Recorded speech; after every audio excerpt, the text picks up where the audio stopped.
Oke, kita ketemu lagi. Semakin ke sini, semakin banyak HP-HP yang dilabeli HP gaming ya kan.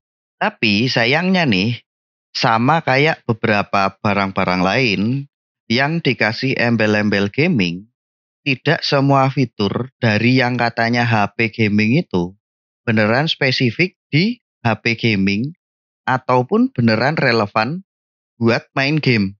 Kali ini kita akan bahas kenapa kok banyak HP gaming itu sebenarnya mubazir.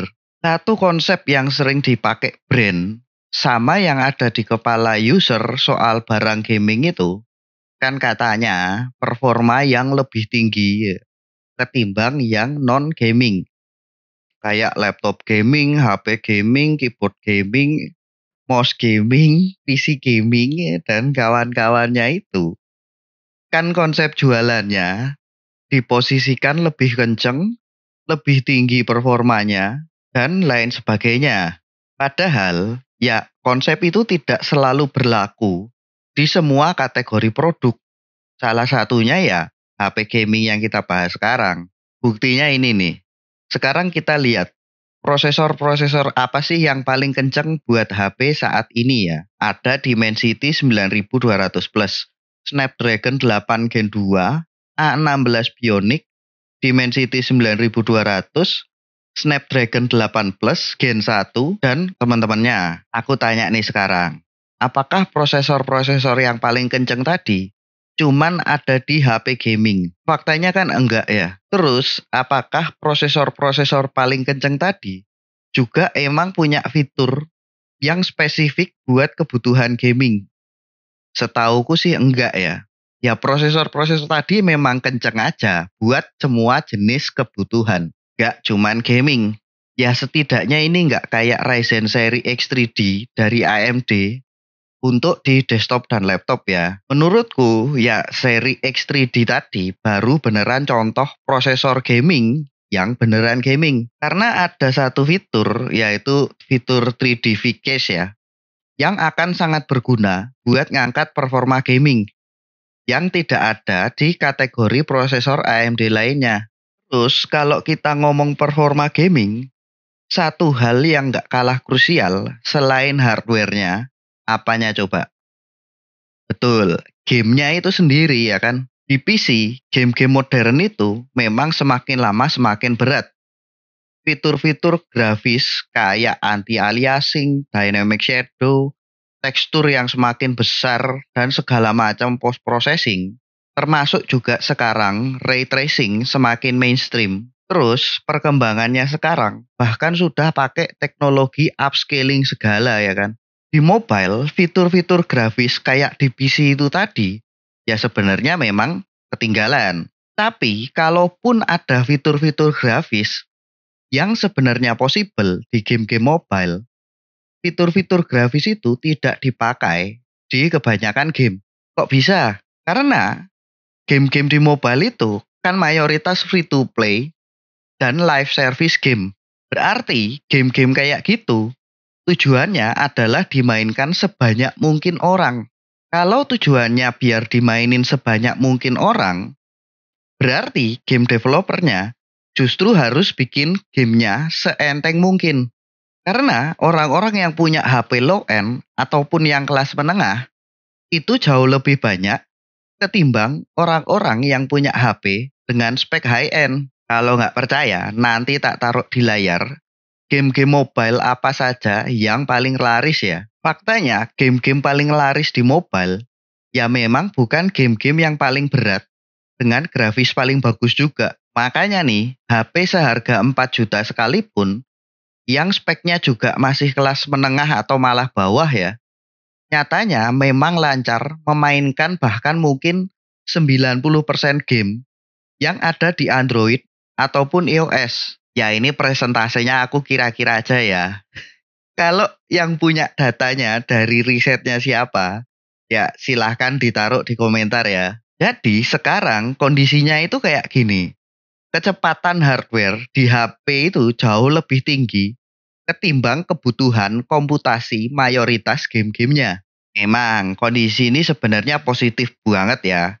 Ya ini berkat brand-brand HP kayak Samsung, Xiaomi, Oppo, Apple, ataupun produsen hardware di mobile kayak Snapdragon dan MediaTek yang nge-push performa hardware terus-menerus dengan harga yang relatif setara dari tahun ke tahun.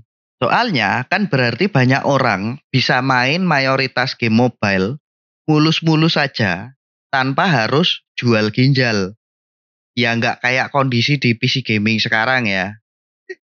Tapi ya faktanya kan tetap aja yang aku bilang tadi. Dengan kondisi sekarang, memang sebenarnya tidak butuh HP gaming buat mainin mayoritas game-game mobile. Selain itu, meskipun memang brand-brand HP layak diapresiasi dalam hal nge-push performa perangkatnya masing-masing, satu hal yang menurutku bisa dikritik adalah soal fitur gaming yang mayoritas boring. Sekarang aku tanya deh ya, fitur gaming apa sih yang sekarang dijual sama brand-brand HP tadi? Selain soal performa yang digembar-gemborin gitu kan, padahal sebenarnya nggak relevan. Fitur lainnya mungkin adalah soal layar kan. Layarnya sudah 120 Hz atau 165 Hz atau malah ada juga yang sampai 240 Hz. Cuman nih, kalau ngomong soal refresh rate layar tadi, ya ini mubazir juga sebenarnya menurutku ya.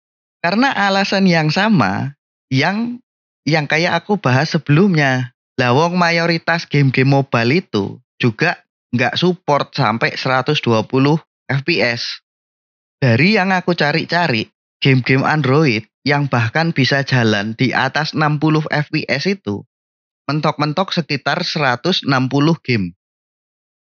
Berapa jumlah game yang ada di Play Store? Nah, katanya Statista di 2022 ada 478.000 game di Google Play Store.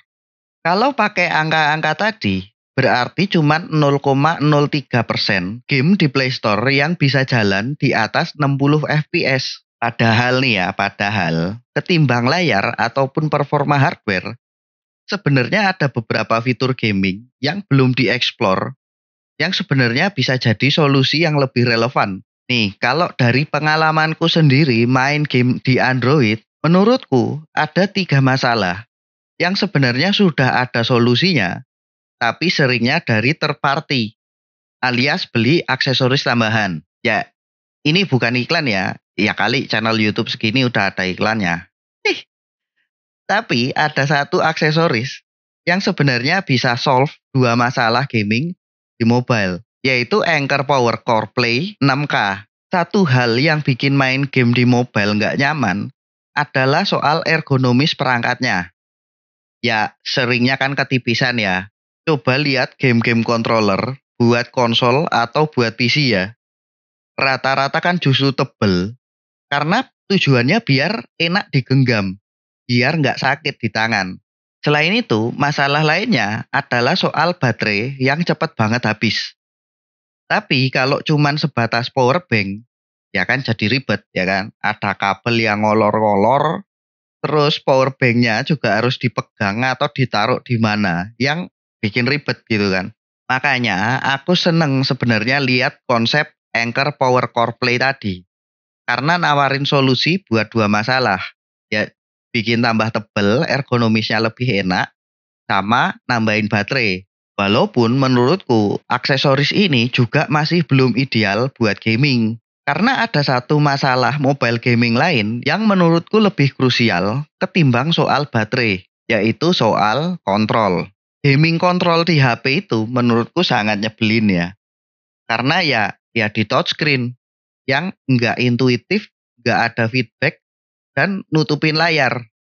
Apalagi kalau jarinya gede-gede gitu kan, jempolnya aja nutupin. Kayak aku bilang tadi, sebenarnya solusi gaming kontrol ini sudah ada dengan beli aksesoris kayak Razer Kishi atau malah dimasukin ke satu paketnya sekaligus sama device-nya. Kayak Razer Edge. Ya cuman entah kenapa ya, brand-brand HP tetap aja fokusnya sama fitur-fitur yang kurang relevan di seri gaming mereka. Kalaupun sebenarnya ada aksesorisnya, kayak ROG Phone 6 ya, yang bisa dipasangin ROG Kunai, dijual terpisah ya kan. Padahal harganya udah segitu. Terakhir nih, sebenarnya tujuanku bikin video ini apa sih? Ya sebenarnya tujuanku adalah ya jangan kepancing sama embel-embel gaming di satu produk. Harus dicek lagi apakah memang fiturnya relevan atau enggak dengan kebutuhan gaming. Ya, misalnya kayak HP gaming yang aku bahas panjang lebar tadi. Daripada maksa-maksa beli HP gaming yang harganya amit-amit, ya kan? Mending beli HP keluaran terbaru yang speknya udah bagus di harga 4 jutaan gitu kali ya.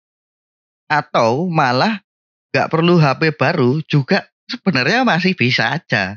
Aku aja sebenarnya masih pakai Realme GT Master, HP kelas biasa yang bahkan dirilis di 2021. Dan ini masih bisa buat memainkan mayoritas game-game Android. Yang lebih penting menurutku, malah dibeliin aksesoris game controller tambahan kayak Anker Power Core Play tadi atau Razer Kishi V2 Pro atau ya aksesoris-aksesoris lainnya gitu kan. Harga totalnya ya beli HP biasa terus ditambahin aksesoris-aksesoris itu jadinya tetap jauh lebih murah ketimbang HP yang dikasih embel-embel gaming. Tapi itu pun tetap mulus juga buat mainin mayoritas game-game mobile. Ya wis, gitu aja kali ya. Sampai ketemu lagi kapan-kapan. Dadah.